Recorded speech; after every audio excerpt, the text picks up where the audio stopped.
and Conference Chairwoman Lisa McLean.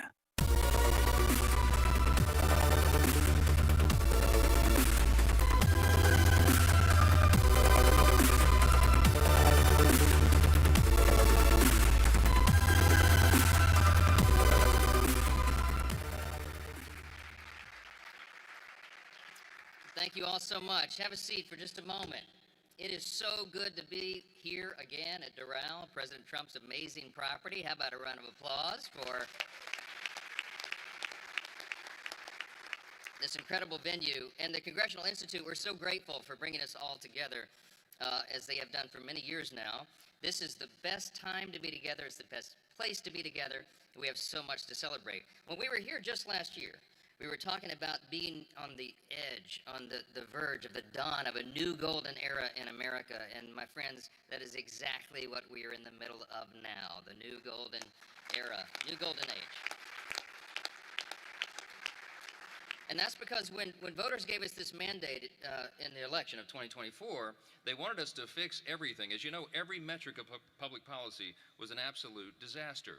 And they gave the President of the United States, this president, 75 million popular votes. He won the Electoral College decisively. Along the way, and in large part because of his coattails, we had the largest popular vote ever in history for House Republicans, almost 75 million votes. That's right. So we came in with a mandate, and we came in with an agenda, and we began to work very hard. We worked hand in hand with the president to move that agenda along, the America First agenda. And the record of the first year of the Trump administration in the last couple of months has been promises made, promises kept, because we take the responsibility that we have been given by the people seriously. It's a restoration of common sense. We are bringing America back again, and it's largely because of the leadership of the gentleman that I'll introduce to you in a moment. He is the most active president, the most energized president, the most successful president, I believe, in my lifetime, and he's proven it over and over and over. And part of it is because he doesn't sleep, thankfully. He's got so much to do. And I know that because I get calls from him at 2 a.m. and 7 a.m., sometimes in the same day. He doesn't require a lot of sleep, thankfully, and he is the man for the moment. His achievements are incalculable. History will record that this president came at exactly the right time, on the eve of the 250th anniversary of the greatest nation in the history of the world, the most free, most successful, most powerful, most benevolent nation that has ever been. And we understand, and he understands, that it's not guaranteed. He understands that we have to fight for it every single day, and he does that every single day. Just in the last week, my friends, anytime this president sees a problem, he jumps right in to fix it. I've been involved in just what I've been involved in the last few days with him. Several days back, earlier in the week, he recognized that the growth of AI and the new tech and the need for data centers around the country and new energy sources. He pulled together all the leaders in the industry. He's the only person that has the gravitas to be able to do that. And he pulled them all together, and they signed the Ratepayer Protection Pledge to make sure that energy prices continue to go down and don't rise, even though the demand, that's right, it's a big thing. And then a couple of days later, we're working hard in the House, and the House leadership team's doing all of our thing, and I get summoned back to the White House. What is it now? Well, the president needs to save colleges and universities.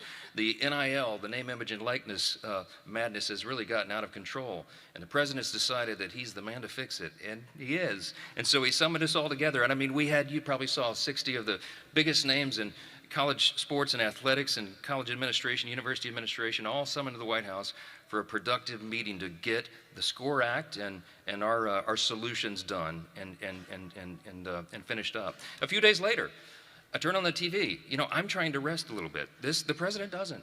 Why? Because now he's back down here in South Florida, and he has brought together and created the New Hemisphere initiative to take out narco-terrorists and secure the hemisphere. This security for the Americas. It's a new initiative that he alone has conceived. This president never stops. There's so much to fix. We have the right man for this hour. History will record one of the most consequential presidencies in the history of this extraordinary country. We are all blessed to be a part of it, to work alongside him in the legislative branch and to get this done for America. We will continue to do that as we head in to the most important midterm election of our lifetimes. We all know that. Without further ado, my friends, I want to present to you not just our host and the property owner, but the 45th and the 47th President of the United States, Donald J. Trump. From the lakes of Minnesota to the hills of Tennessee, across the plains of Texas, from sea to shining sea, from Detroit down to Houston and New York to LA, where there's pride in every American heart, and it's time we stand and say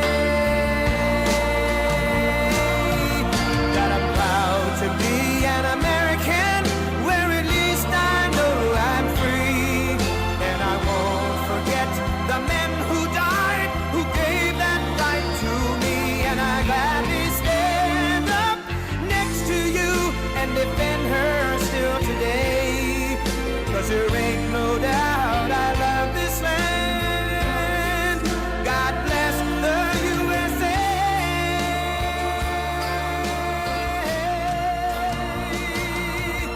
And I'm proud to be an American, where at least I know I'm free.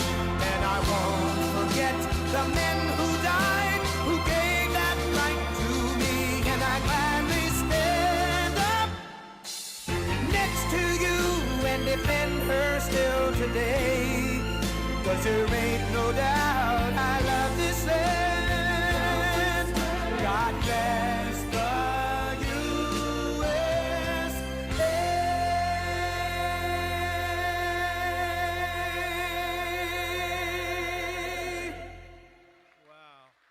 A lot of friends. Sit down. We have a little time. Just everybody.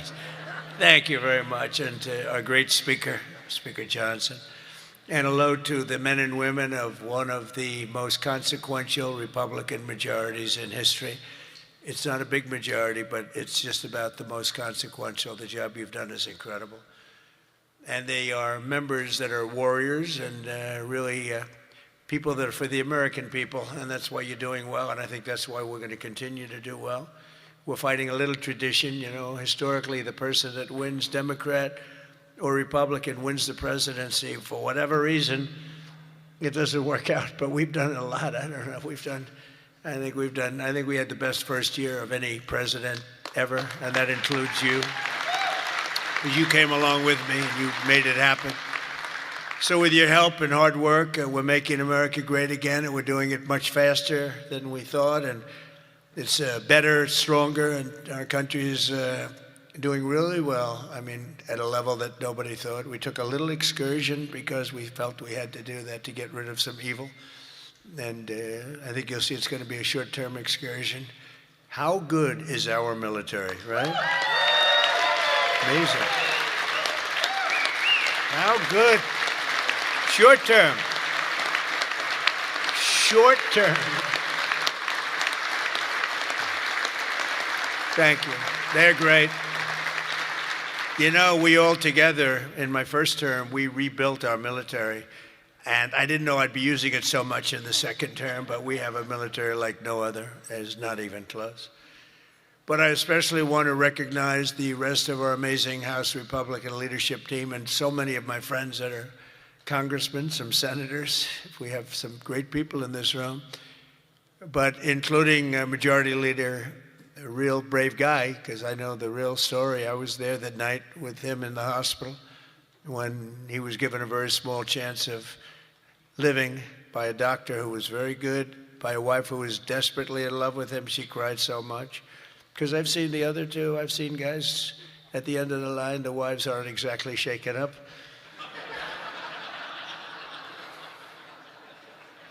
When they don't cry, when they have no tears or any sign of tears, this is not a good sign of a great marriage.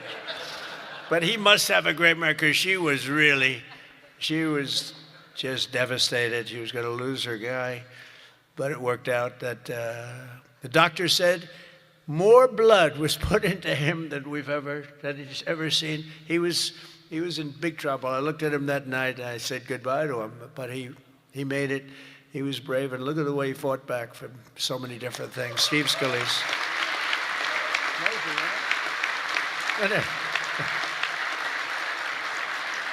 Yeah, we have another one, Tom Emmer, who I really got to know over the last few years, and I'll tell you, he's a winner. He's a champion with another great wife. We got good wives up in there.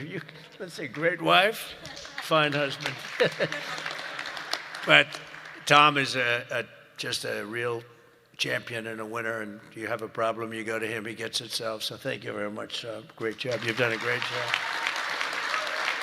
And our conference chairwoman is Lisa McLean, and we all know Lisa. Don't get on her wrong side. It can be a very, very bad experience. Thank you very much. Great job, Lisa. Great job.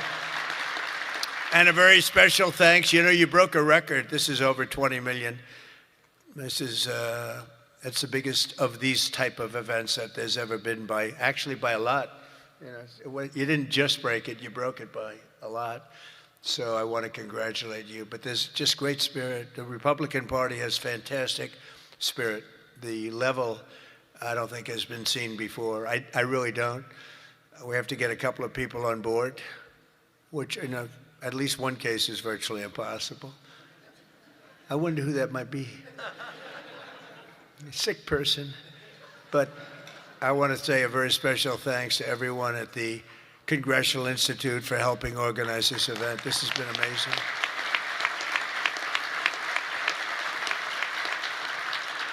And over the past 9 days, we've been reminded of how vital our Republican majorities are.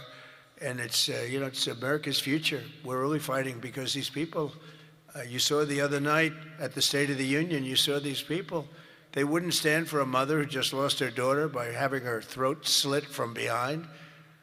They wouldn't stand for a helicopter pilot who just got the Congressional Medal of Honor for landing safely in Venezuela, a helicopter with a lot of soldiers on that helicopter. And he was able to land it safely, and his leg was practically ripped off. And for those people that know about helicopters, you land them pretty much with your legs, right, Tom? You land them with the legs, and he was in bad shape, and he got that. Not only landed, he landed in exactly the right spot at exactly as blood was pouring down the aisle, which didn't make all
of those soldiers in the back feel too good. They're looking at a pilot who's bleeding out. But they didn't want to stand for that. They didn't want to stand for a 100-year-old soldier who had left a legacy of bravery. Everybody talked about it for years, and it was time for him to get the Congressional Medal of Honor. They didn't want to stand for him. There's something wrong with those people, and we can't let them ever be in a position where they can lead this country again or destroy this country again, because we almost lost this country. This country was close to being lost. The representatives in this room provided the pivotal votes in securing a record $1 trillion for the United States military this year, and now the world is witnessing the importance of that investment with one of the most complex and stunning operations ever conducted, and that's Operation Epic Fury. That's a great name, isn't it? Epic Fury. That's even better than Midnight Hammer, which was pretty good too, right? That was where we knocked out their nuclear potential. That was a big day because if we didn't do that, they would have had a nuclear weapon within 2 weeks. And I think we'd be in a lot different situation. And then you had, of course, what they did in Venezuela, how that was just so far so good. We've done a real job. We've got all good ones. If you go back and you look at Afghanistan with Biden, one of the worst, I think the most embarrassing moment in the history of our country. If you look at what happened with Jimmy Carter, also with Iran, but if you look at what happened with the helicopters and the hostages, it cost them the election. It was what a mess. The world respects us right now more than they have ever respected us before. Believe that. And because of Republicans, you people in Congress, the United States has by far the strongest and most powerful military on the face of the earth. We're the strongest military anywhere in the earth, and now everybody understands it. Together with our Israeli partners, we're crushing the enemy in an overwhelming display of technical skill and military force. Iran's drone and missile capability is being utterly demolished. The Navy is gone. It's all lying at the bottom of the ocean. 46 ships, can you believe it? In fact, I got a little upset with our people. I said, what quality of ship? Excellent, sir. Top of the line. I said, why did we just capture the ship? We could have used it. Why did we sink them? They said, it's more fun to sink them. I said, they like sinking them better. They say it's safer to sink them. I guess it's probably true. But think of it, we knocked out 46, and actually took 3.5 days. Their terrorist leaders are gone. We're counting down the minutes until they will be gone. Think of it, we had leaders, and they're gone. Then we had new leaders, and they're gone. And now nobody has any idea who the people are that are going to be the head of the country, and will not relent until the enemy is totally and decisively defeated.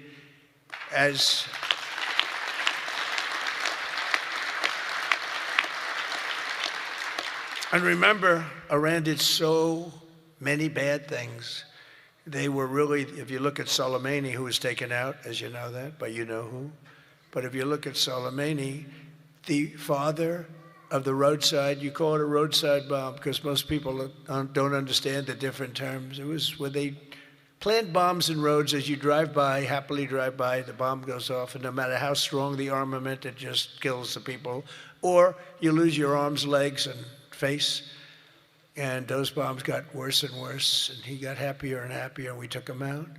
That was a big thing because he was the head. It might have been a much different story. They may have been much more capable than they are had he lived, because he was capable. He was vicious, violent, and capable.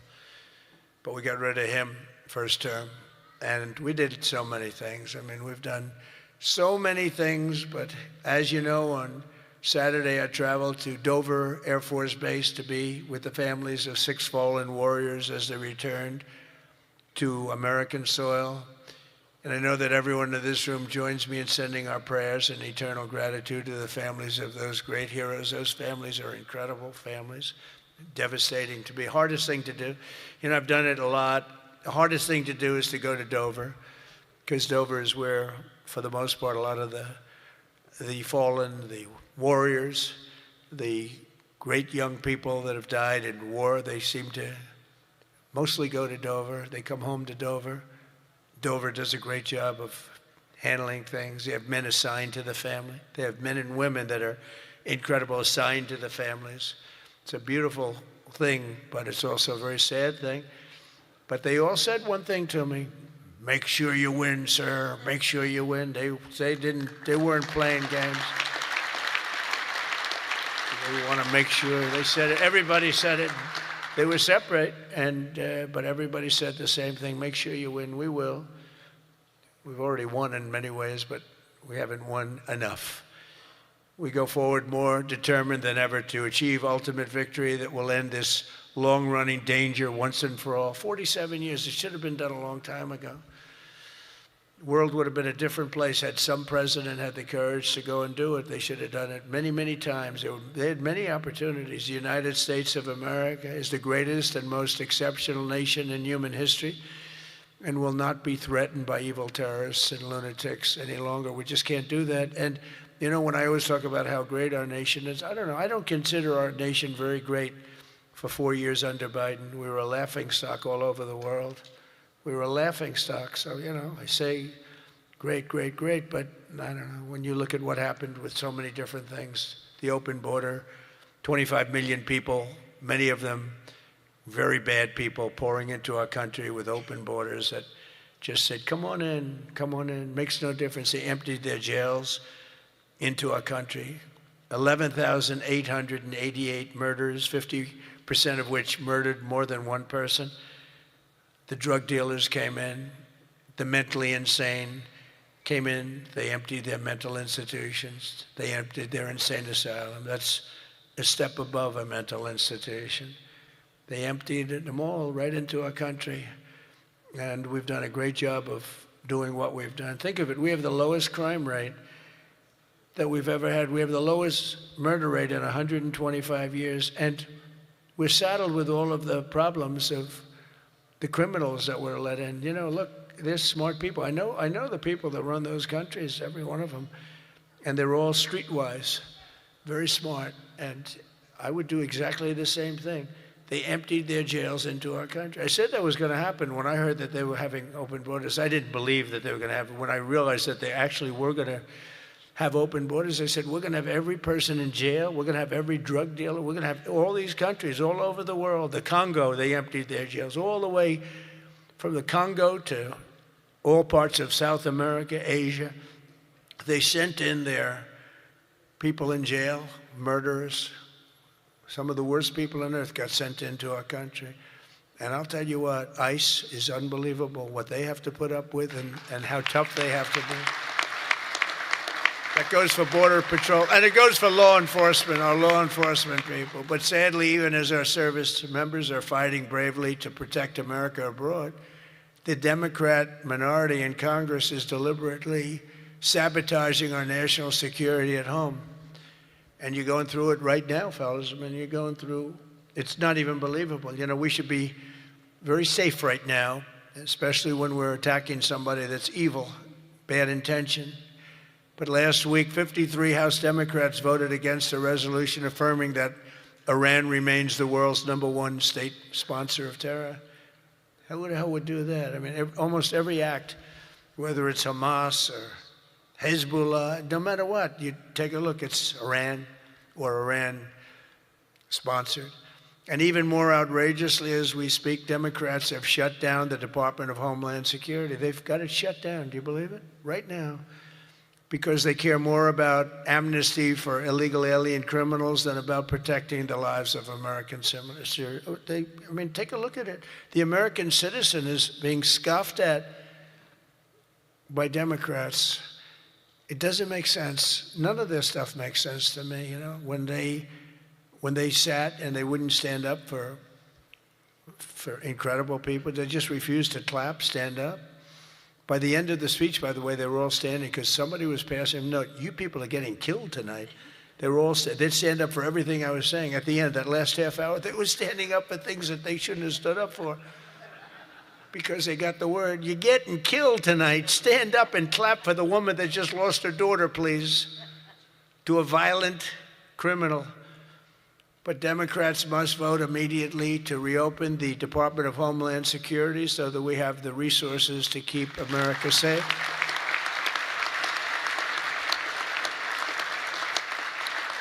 And under our pro-America, pro-worker, pro-family agenda, our country is winning again and America is respected again. And I think we have a country that's as hot as it's ever been, ever before, maybe hotter. And I say it all the time. The king of Saudi Arabia said it to me better than anybody could say it. He said, you know, I get along with him very well, very smart person.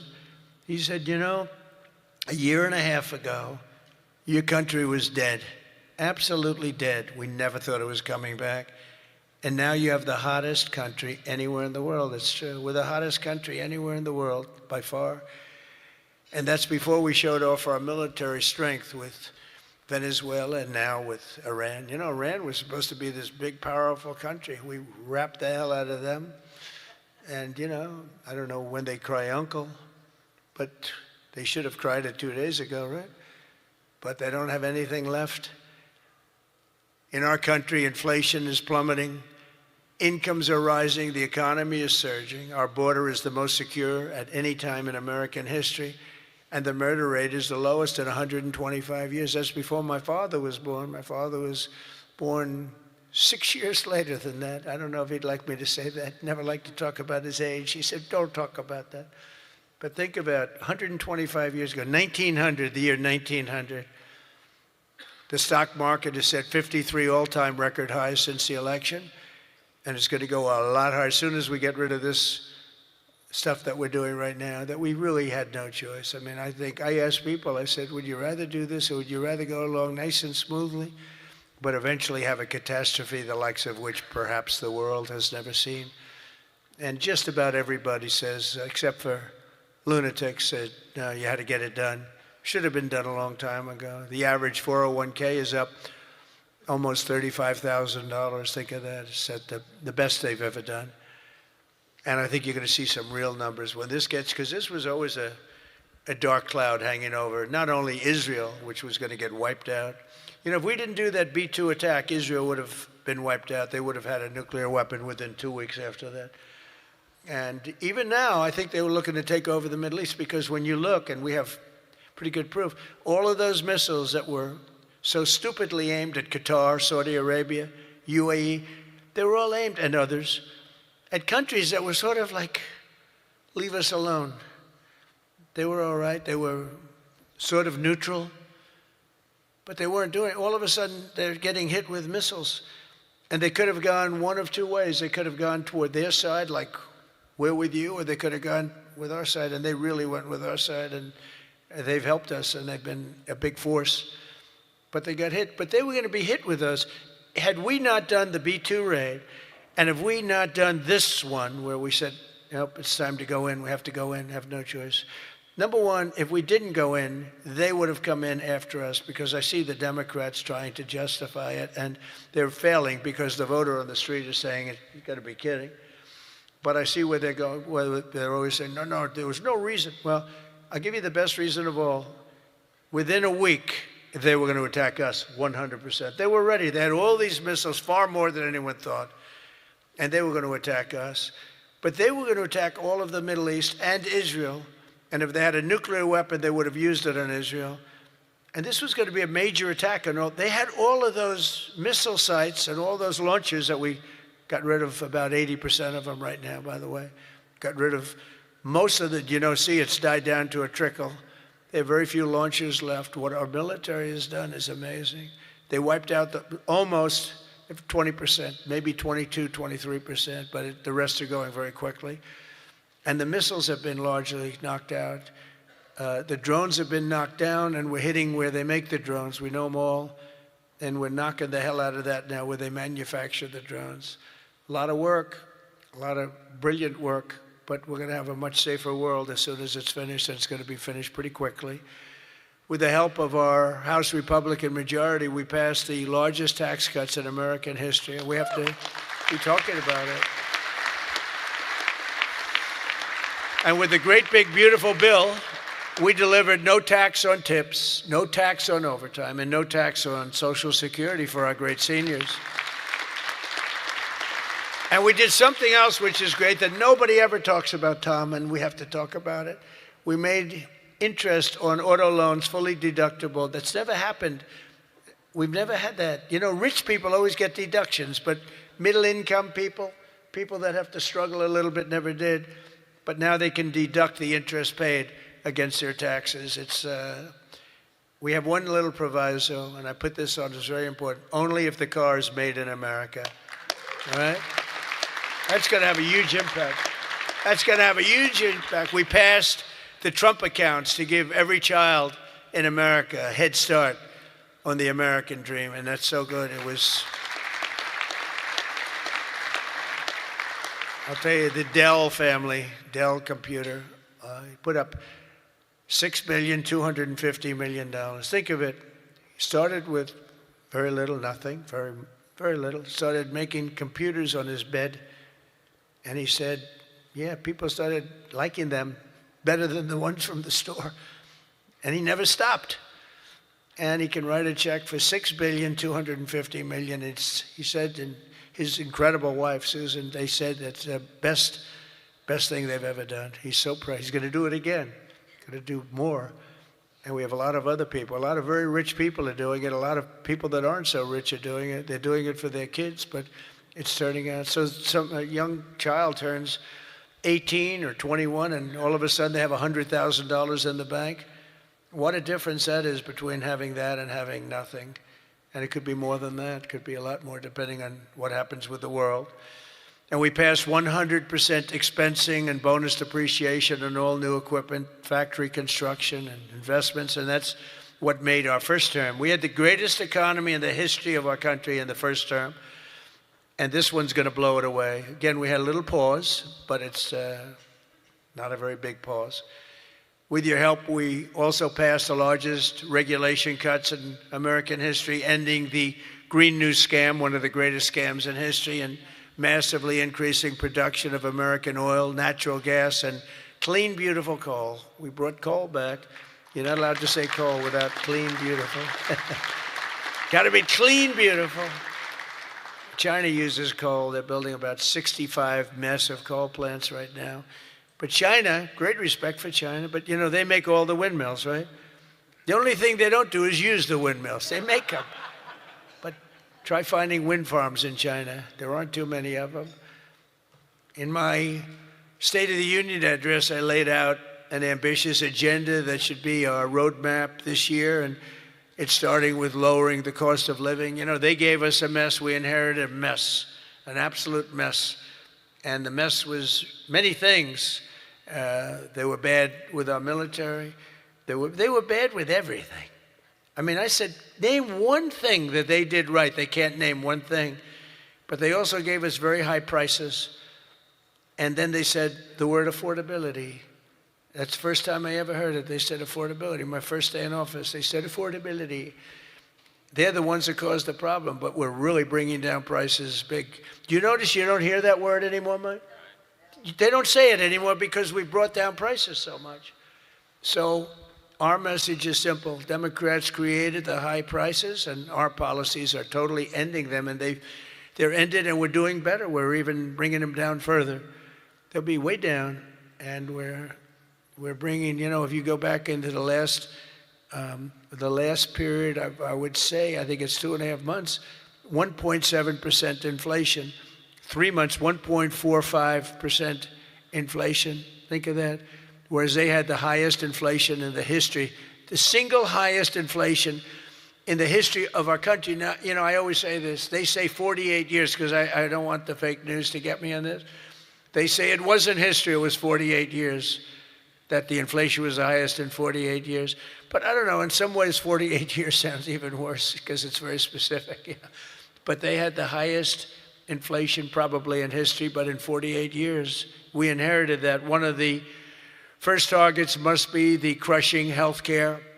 We have to crush and take over the healthcare situation, which we can do. For the first time, we can do it since the passage of the Unaffordable Care Act.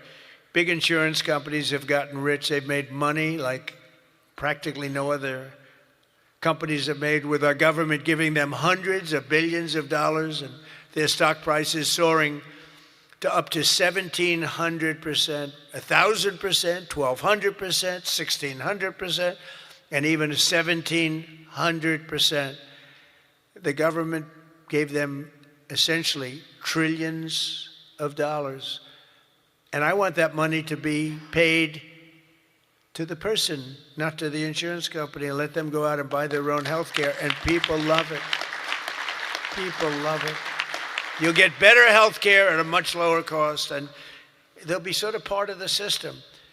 But the money we spend is so much. We spend numbers that nobody could even believe. But the health care companies, because the Democrats are owned by the insurance companies, remember that. And so they have a problem.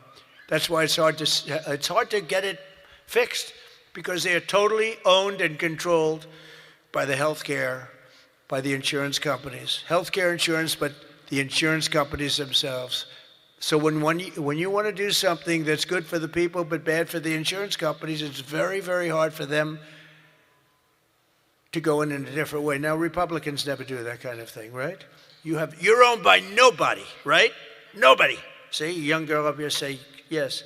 Some of them are a little bit shaky, but they're Republicans. We love them. We love them anyway, right, Mike?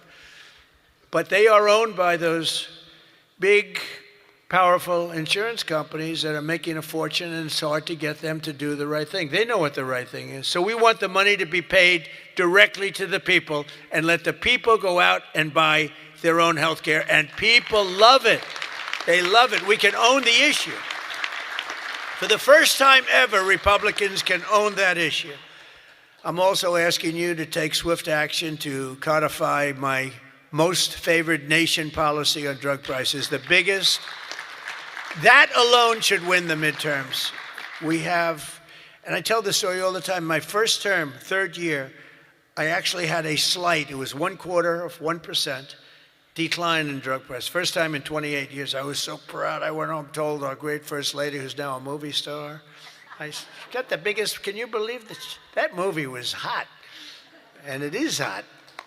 She became a movie star. It was a good movie. But I went home and I said, you know, it's amazing.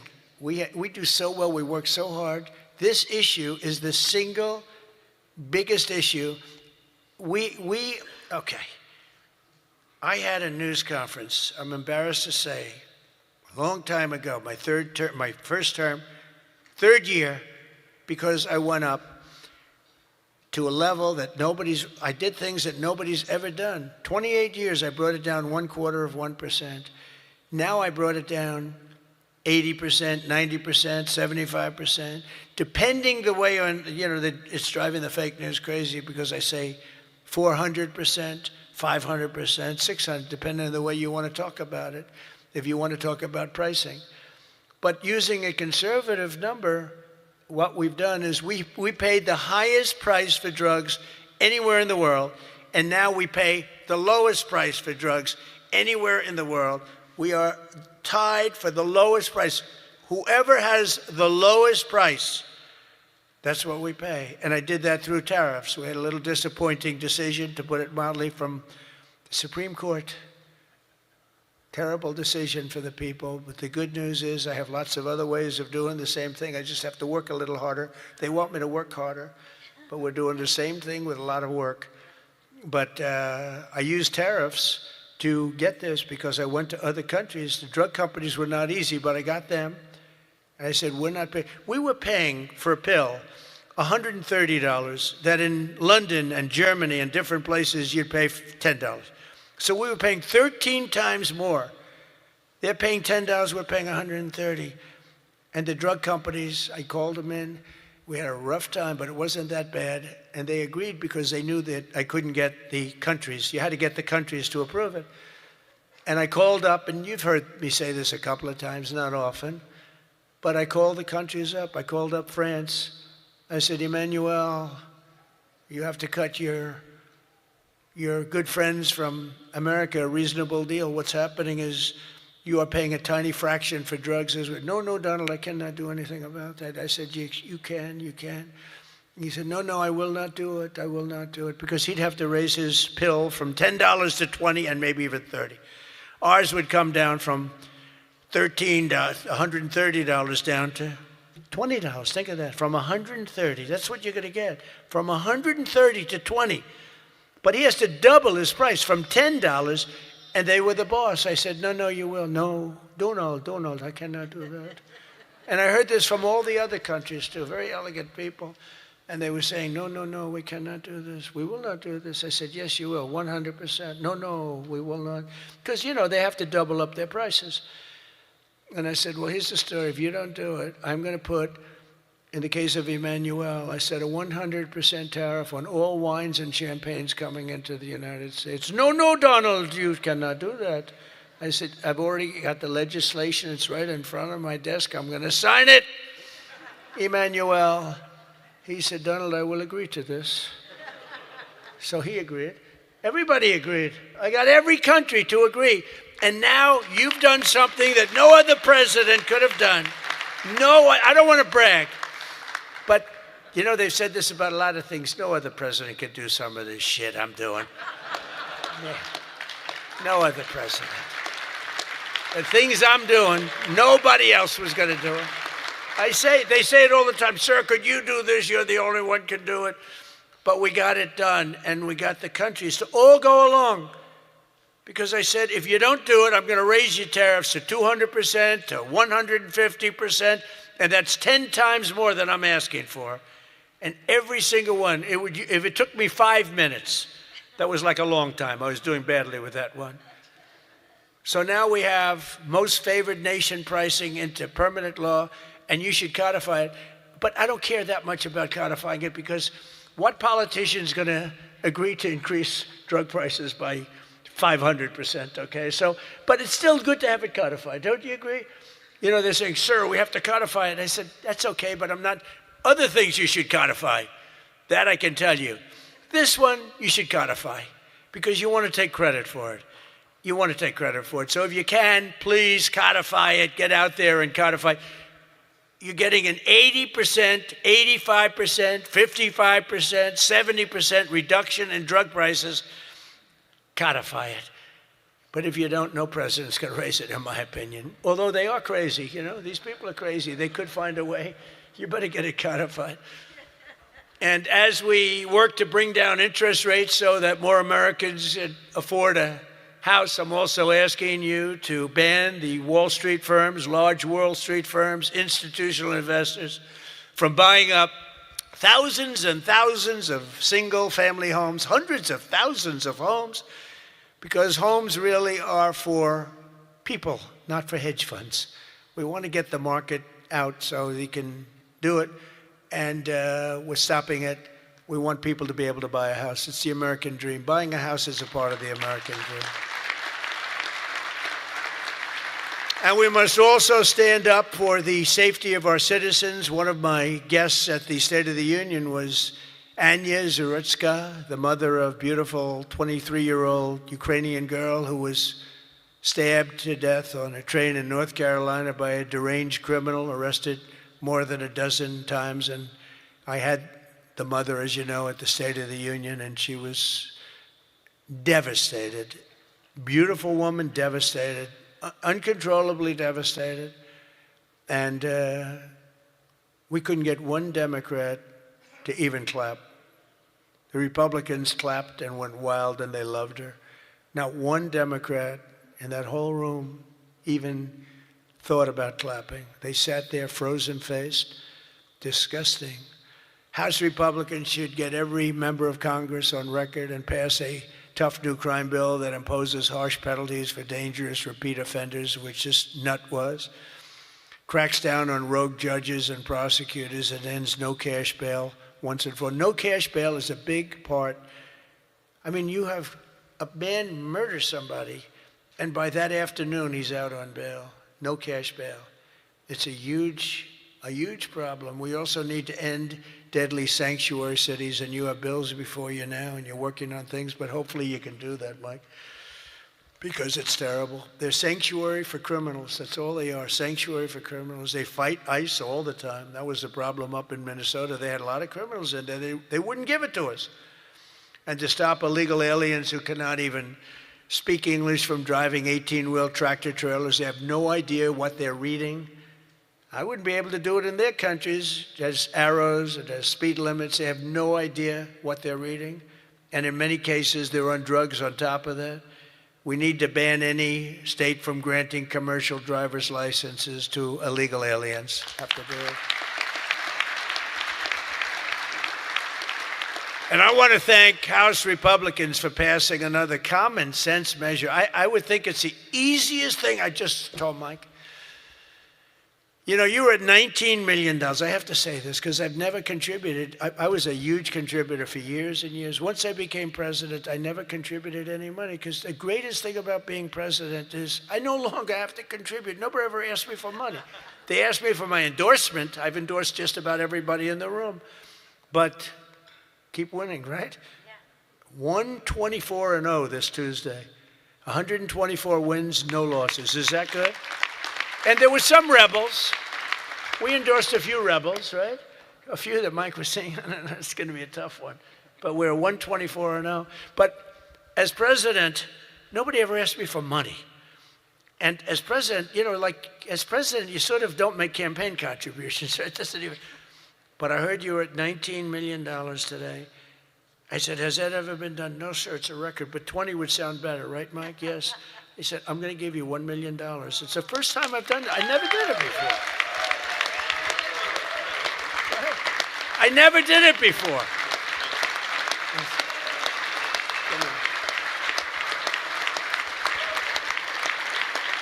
I never did it before. Now I'll be hit up by every political group, every Republican running. Sir, could I have some, give me a little cash. I'll have Emmer come up to me and say, how about a little cash for my campaign?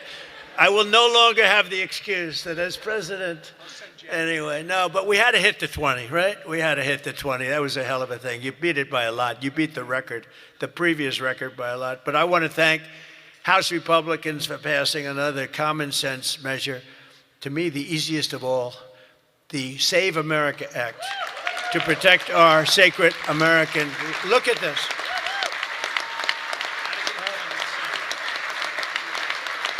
Look.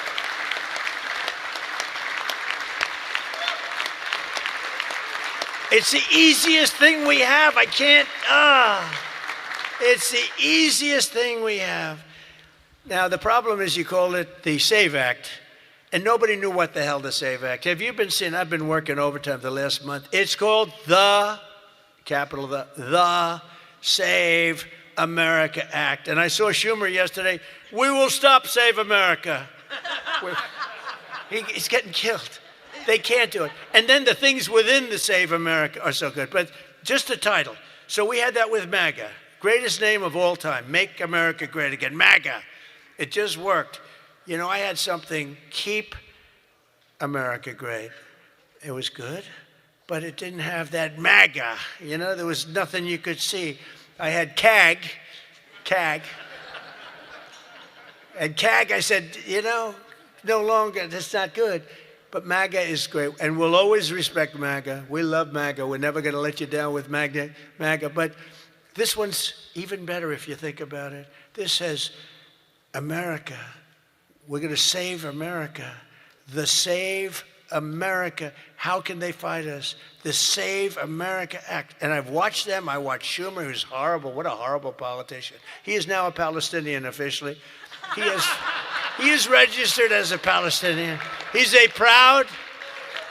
taken the biggest turn of any human being I've ever seen. He's gone from totally pro-Israel to totally pro-Palestinian. He wants to protect the Iranian people that are quite nasty.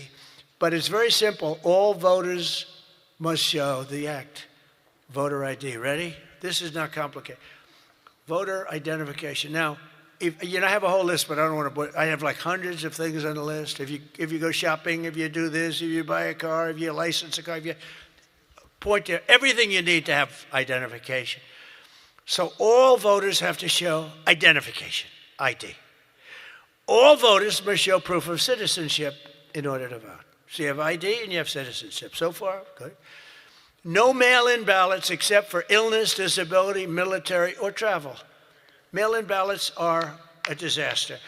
Jimmy Carter, the best thing he ever did, he headed a commission after he was president. It was the single best thing, and he did a thing on mail-in ballots. He said mail-in ballots should not be allowed because they are inherently dishonest. And we have seen it time and time again, and we just keep going with it.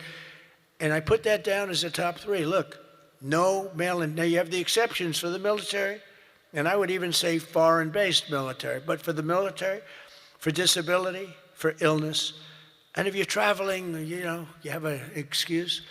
And I was lenient on that. But those 3 things. Then I added 2 more. These are best of, best of. These are called best of Trump. We should also add on to this bill. And so what I've asked Mike to do is to draw a new one with these few things added, and let's go for the gold. Let's not just get one like voter ID, but, you know, it can be given to you by your daughter. You know, your daughter, she has to be of age, like above 6 years old, she's allowed to say. You had to see some of this stuff is so bad. They're doing everything possible because they know if we get this, they probably won't win an election for 50 years, okay? And maybe longer. And they're going to fight like hell. But boy, do they get killed. Because even the Democrats, you saw the numbers today, Democrats voted 86% that this stuff should be passed. The Democrats. With Republicans, you're at 98%. But Democrats are at 86, except for the people that run the Democrat Party, because they want to try and win elections illegally. It's the only reason you vote against voter ID is because you want to cheat. There's no other reason. They come up with reasons. They say, it's racist. That's their number one, racist. Then you have to explain it, and they're just sitting there mumbling. They can't explain it. And it's actually very insulting when they use the term racist. Very insulting to the people that they're trying to so-called defend, but they're not defending. Then I wanted to add two more to it because they're, I say 95%, maybe 100%. No men in women's sports, very simple. Add that in. And I wanted to add in one other, I'm not even adding in no open borders because, you know, there's some people that like open borders. These people are crazy, but that's okay. Because I want 5 things that are like close to 100%. No transgender mutilation surgery for our children. You can't have transgender for our children.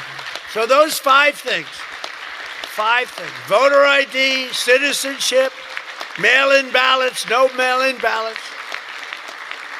Right? We don't want men playing in women's sports. That's got to be about close to 100%. We don't want men playing in women's sports and no transgender mutilation of our children. Now, that should be the easiest thing to get past that you've ever had. Each one, it's best of Trump. Those are best of Trump. I have some that are very popular, but I wouldn't put them in that category. This is the number one priority. It should be for the House. And I'd like to ask Tom, Steve, Mike, all of you, if you would, I'd like to have you go back and Lisa, hello, darling. She was screaming her affirmation of what I said. The kid went wild. She was so happy that somebody finally said, let's vote on this. Lisa, you're going to get it done. Okay, I'm going to count on you. Forget the men up here. I'm going to count. Deal. But it's actually a matter in a serious way of national survival. We can't have these elections going on like this anymore. You know, you use paper ballots. If right now they have watermark, it's so safe, it's so good. You put it gets under a light. It says, you know, a code. It's very, very hard to cheat. Another thing, and I don't even bring this up, it costs 7% the cost of those crazy machines. You know, I love the machines where they get the machines, they spend all this money, and they announce during the election that the tabulation will go along for another 3 weeks, right? With mail-in voting, you know, there's not a country in the world that does mail-in ballots anymore. They tried it. France tried it. It failed. They go to paper ballots. They're all doing paper ballots right now. Most of them are doing paper ballots, except us.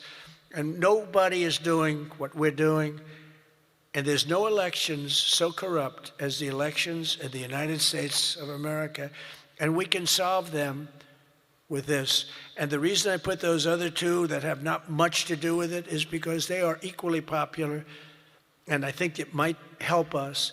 And for those people that like Pfizer, I said maybe you put them together because a lot of people feel very strongly about Pfizer. Some people don't, but the people that want it, they really want it. And generally, for whatever reason, they're opposed to what we're saying about, you know, about the ballots and about citizenship and all of those things. And so put them together and you might get a vote, but we have to get it done. And then we have to get the Senate to do it. But if you could send a bill up to the Senate, we're going for the gold. We don't want what was said. The SAVE Act, it was all right. Nobody knew what the hell it was, including me. I kept saying, what's this? Save America Act. Don't ever say Save Act again. It's a loser. The Save Act. Nobody has any idea what are we trying to save. It's the Save America Act. If you could send it up in full form, meaning just straight, we will, I think the Senate has to approve it. I really do. I think, and they're going to have to go to the filibuster, and maybe it's going to be the talking filibuster like the old days, the great Jimmy Stewart, right? Remember the great movie, Jimmy Stewart? But they have to get it done, because if we don't get this done, if it takes you 6 months, I'm for not approving anything. I don't think we should approve anything until this is approved. And they can't win politically.